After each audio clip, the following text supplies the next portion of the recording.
कुछ दिनों पहले रियासत तेलंगाना के टांडूर टाउन में टीआरएस के एक जलसे में जद्दोजहद तेलंगाना में हिस्सा लेने वाले सीनियर लीडर जनाब अयूब खान पार्टी कैडर की लगातार बेरारहवी पर अपने आप को जला लिए थे, जिन्हें शदीद झुलसी हुई हालत में हैदराबाद मुंतकिल करके यहाँ के एक दवाखाने में उनका इलाज करवाया जा रहा था। बदकिस्मती से आज वो इंतकाल कर गए हैं।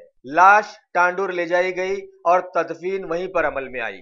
उनकी नमाज जनाजा में तेलंगाना के नायब वजीर आला जनाब मोहम्मद महमूद अली, चेवल्ला के मेंबर ऑफ पार्लियामेंट श्री के विश्वेश्वर रेड्डी, वजीर transport Shri P Mahendra Reddy, Telangana state minority finance corporation के चेयरमैन जनाब सैयद अकबर हुसैन और इलाके के बहुत सारे टीआरएस के लीडर्स, सरगर्म कारकुन और अरकान खानदान की कसीर तादाद ने शिरकत की।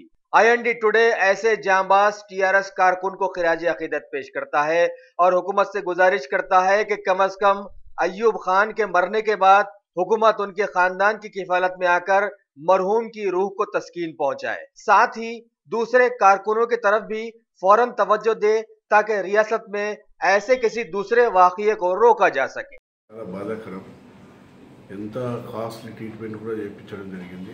గౌరవ ముఖ్యమంత్రి గారు కూడా చెప్పగానే 20 లక్షలు అయితే 15 లక్షలు ఇవ్వడం జరిగింది। మరి ఆ విధంగా చనిపోవడం అనేది చాలా బాధాకరం। ఆ కుటుంబాన్ని అన్ని విధాలు కూడా ఆపుకుంటాం తప్పకుండా।